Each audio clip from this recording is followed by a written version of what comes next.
Technology శాఖ మంత్రులు గౌరవనీయులు శ్రీ కొణిదెల పవన్ కళ్యాణ్ గారిని వారి సందేశం అందించవలసిందిగా కోరుతున్నాం. వేదిక పైన ఆసీనులైన గౌరవ ముఖ్యమంత్రి శ్రీ నారా చంద్రబాబు నాయుడు గారికి హృదయపూర్వక నమస్కారాలు. పార్లమెంట్ సభ్యులకి, గౌరవ పార్లమెంట్ సభ్యులకి, శాసనసభ్యులకి నా హృదయపూర్వక నమస్కారాలు. తెలుగు భాష దినోత్సవం కోసం ఇక్కడికి విచ్చేసిన ప్రముఖులు, పండితులు, ప్రతి ఒక్కరికి పేరు పేరున నా హృదయపూర్వక నమస్కారాలు.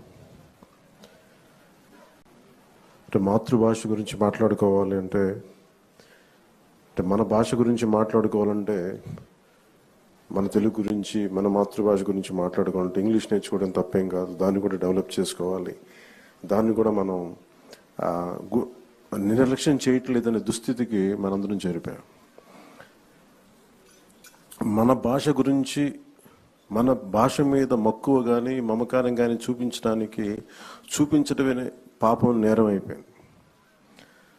దానికి కారణం మనలోని భయం. అది గత ప్రభుత్వం కొన్ని నిర్ణయాలు తీసుకోవచ్చు. అంతకుముందు ఎవరైనా సరే, ఇట్స్ నాట్ అబౌట్ ఒక ప్రభుత్వానికి కాదు, కానీ ఏ ప్రభుత్వానికైనా సరే బాధ్యత ఆంగ్లం ఇది ఒక సమాజంలో ఉన్న సమస్య అంటే ఆంగ్లం మాట్లాడకపోతే తప్ప వాళ్ళకి ప్రతిభావంతులు కాదు, మేధస్సు లేదనే ఒక దుస్థితికి మనం అందరం ఒక ఆలోచన ధోరణి చేరిపోయింది.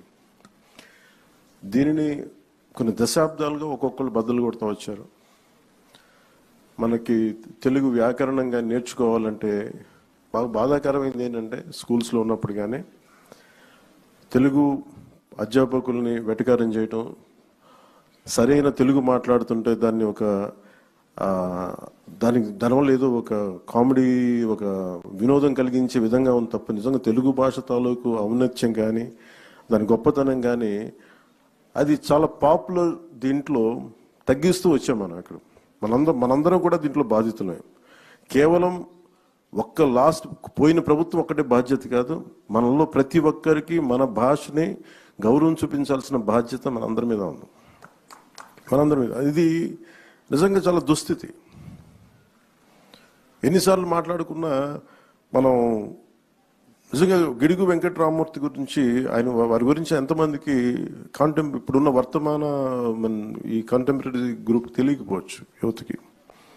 ఆయన గురించి చదివినప్పుడల్లా ఎంత కదిలిపోతుంటే, అసలు ఉదాహరణ చెప్పాలంటే గిడుగు రామమూర్తి గారు అసలు తెలుగు పండితులు కాదు. ఆయన ఇంగ్లీష్ టీచర్. ఆయన హిస్టారియన్. ఆయన విద్యార్థులకి హిస్టరీ, ఆంగ్లం నేర్పించిన వ్యక్తి. ఆయన తెలుగు భాష మీద అసలు ఆయన దృష్టి పెట్టలేదు. కానీ హిస్టరీ దీంట్లో ఏదో ఒక టెంపుల్కి వెళ్తే ఆ టెంపుల్ ఒక ప్రత్యేకమైన ఒక కలిపిన ఒక భాష పత్రాలు ఉంటే ఆ టెంపుల్ మీద అది అర్థం చేసుకోవడానికి ఒక ప్రయత్నం చేసి అప్పుడు ఆయన చదివి దాని మీద అది దీన్ని మరుగైపోయిన భాష, ఇది ఎవరు చదవలేరు, దేవతల భాష అంటే అది కాదని చెప్పి ఆయన నేర్చుకొని, ఆయన మన లండన్ నుంచి కొన్ని మ్యాగజైన్స్ ఇంపోర్ట్ చేసుకొని పర్లాకిమిడి మహారాజు వారి సహకారంతో అవన్నీ చదివి అలా ఆయన పరిశోధకుడు.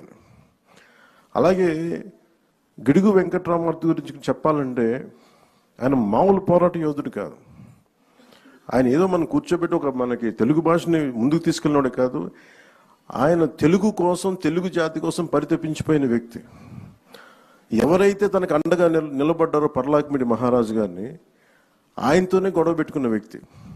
అంటే అంత తపన పడిపోయే వ్యక్తి.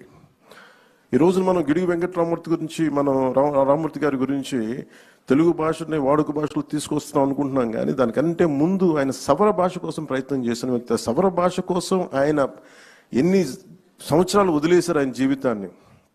ఆయన సొంత నిధులు ఖర్చు పెట్టి, అసలు టోటల్గా ఎవరు కలవకూడదు, సవర్లతో కలవలేము, కొండ జాతి వాళ్ళతో పని లేదు, ఈ కుల వివక్ష చాలా పీక్స్లో ఉన్న దశలో, అలాంటి సమయంలో ఆయన సవర్ల కోసం తపన పడి, సవరులు దోపిడీకి గురవుతున్నారు సవర సమాజం, వారి దోపిడిని అరికట్టడం కోసం వాళ్ళకి ఎవరికైనా మన మైదాన ప్రాంతం నుంచి వచ్చి డబ్బులు ఇస్తా ఉంటే వాళ్ళు ఎంత ఎక్స్ప్లాయిట్ చేయబడుతున్నారు, ఎంత దోపిడీకి గురవుతున్నారు ఆయన తెలియక, వాళ్ళకి తెలియట్లేదని చెప్పి వాళ్ళ మీద ఉన్న మక్కువతో ఆయన సవరణకి అర్థం చేయడానికి వాళ్ళు జరుగుతున్న దోపిడీకి ఆయన సవర భాష నేర్చుకొని మరి వాళ్ళ వ్యాకరణం పుస్తకాలు ఎన్ని కృషి చేశాను.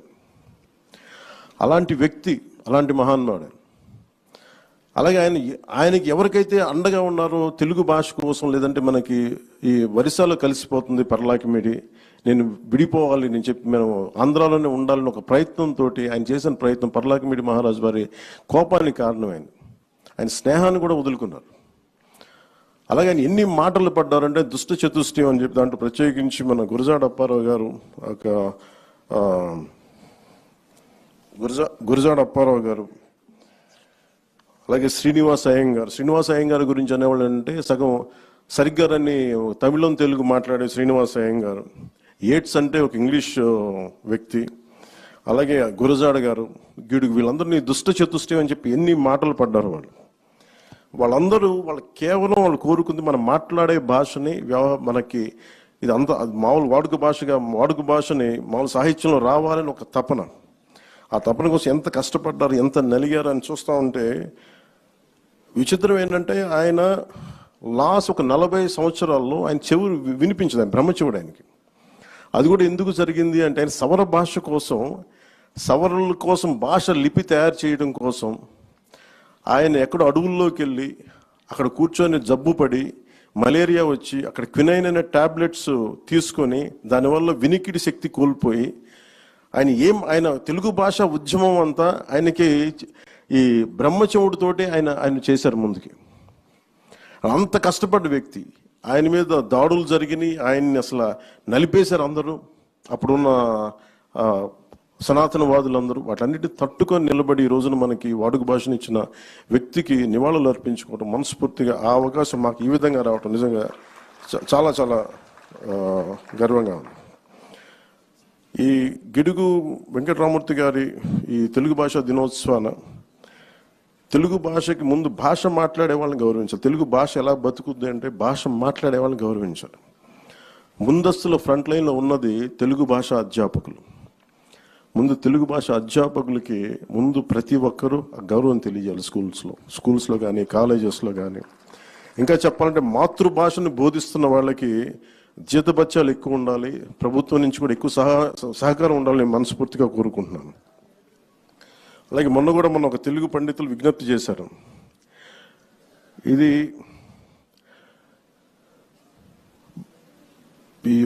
జీవో MS 77 అని చెప్పి మన రద్దు చేయండి అని చెప్పి ఒక తెలుగు పండితులు విజ్ఞప్తి చేశారు. గౌరవ ముఖ్యమంత్రి గారి దృష్టికి కూడా తీసుకొస్తున్నాను.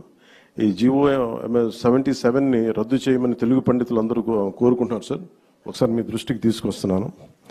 ఇది భాషా పండితులకి తీవ్రమైన అన్యాయం జరుగుతుందని చెప్పి MA తెలుగు మెయిన్ సబ్జెక్ట్ ఆప్షనల్ సబ్జెక్ట్గా తీసుకున్న వారికి కూడా వాళ్ళు ఈ చాలా సమస్యలు ఉన్నాయి నా దృష్టికి తీసుకొచ్చి అది కూడా ఒకసారి మీ దృష్టికి తీసుకొస్తా ఉన్నాను.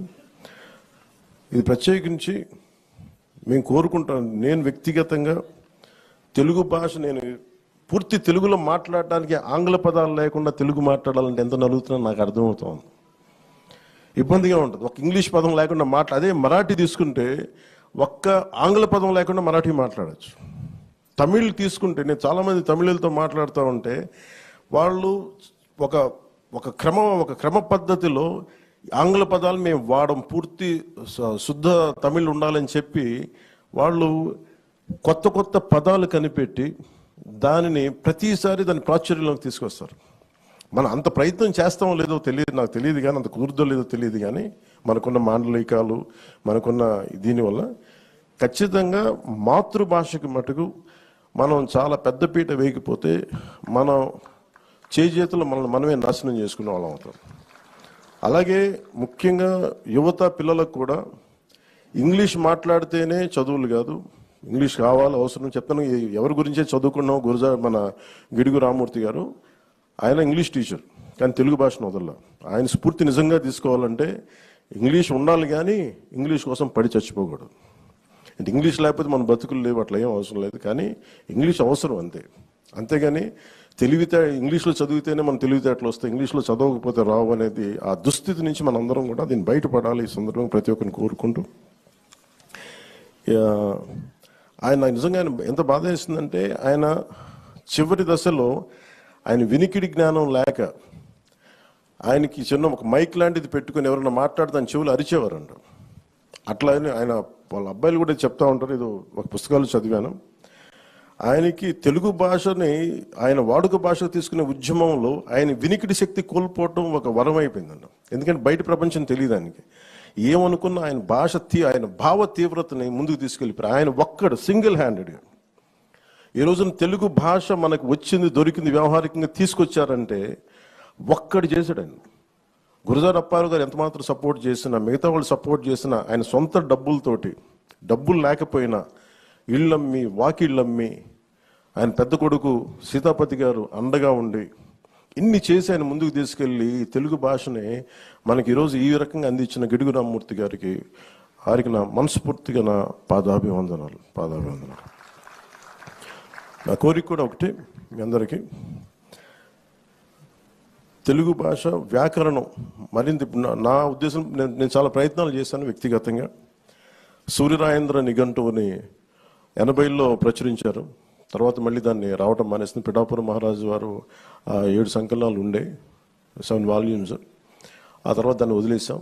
నేను ప్రయత్నం కూడా చేశాను ఇక్కడ మన లోకల్, స్థానిక కృష్ణ, మన విజయవాడలో ఉండే ప్రచురణకర్తలతో మాట్లాడి నేను ఈ రోజున మీకు మాటిస్తున్నాను.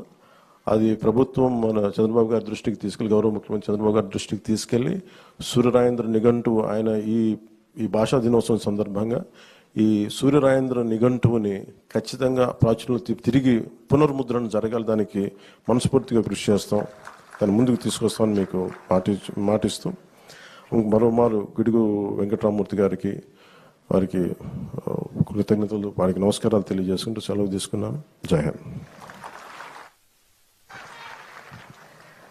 హృదయపూర్వక ధన్యవాదాలండి.